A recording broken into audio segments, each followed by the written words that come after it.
Assalamualaikum warahmatullahi wabarakatuh. Minggu ini saya akan menjelaskan materi pertemuan pertama matematika ekonomi, yaitu konsep dasar matematika dan bisnis. Oke. Nah, matematika sebagai kerangka analisis ekonomi.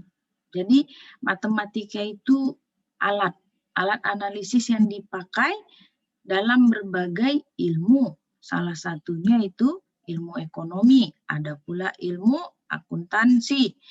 Sudah terkait di dalam ekonomi ya, akuntansi, manajemen, perbankan, bisnis, dan lain sebagainya.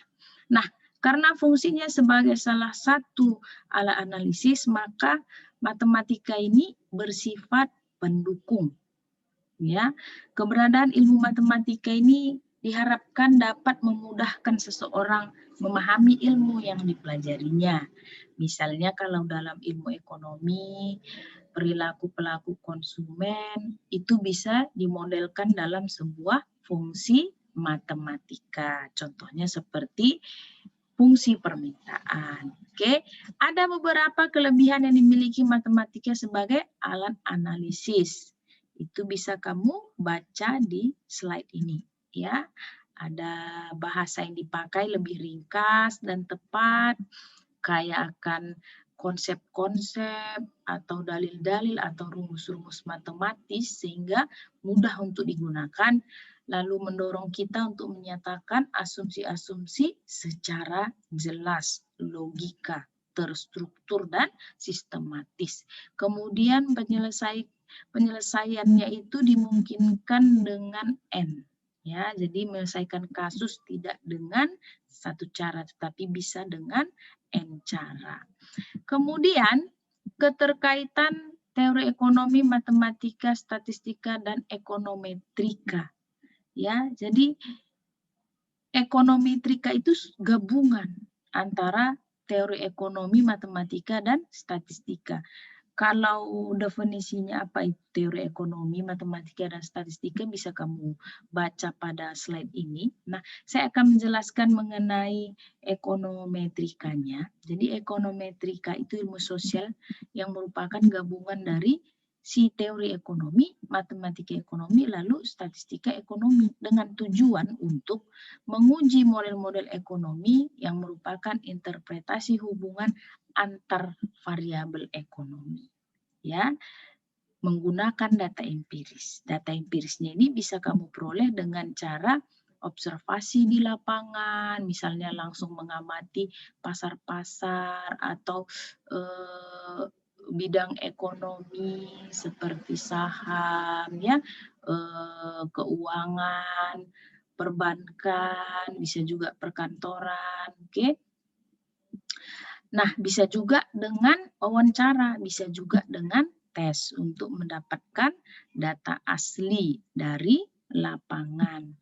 Nah, sedikit gambaran mengenai ekonometrika ini saya jelaskan. Jadi posisi teori ekonominya di mana, matematikanya di mana, dan statistikanya di mana.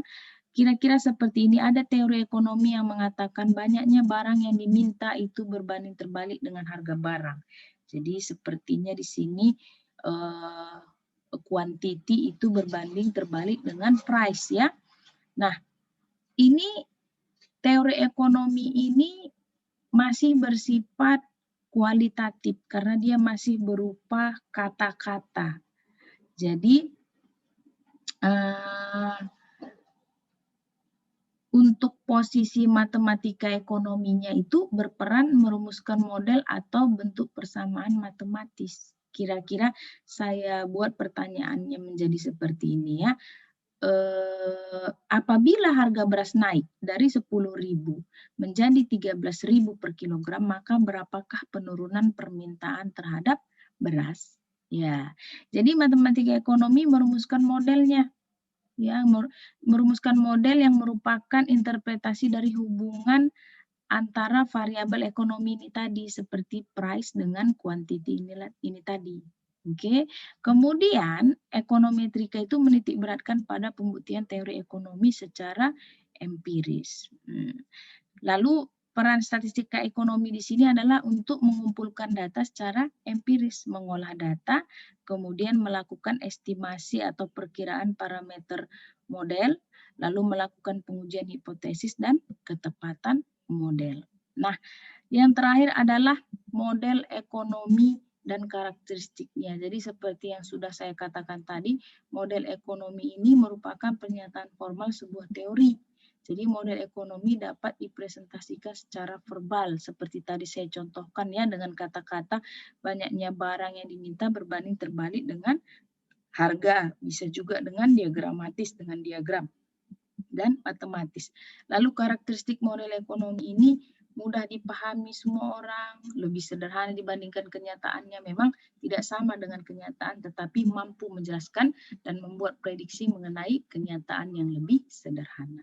Saya kira demikian materi kita hari ini. Kita lanjutkan minggu depan. Wassalamualaikum warahmatullahi wabarakatuh.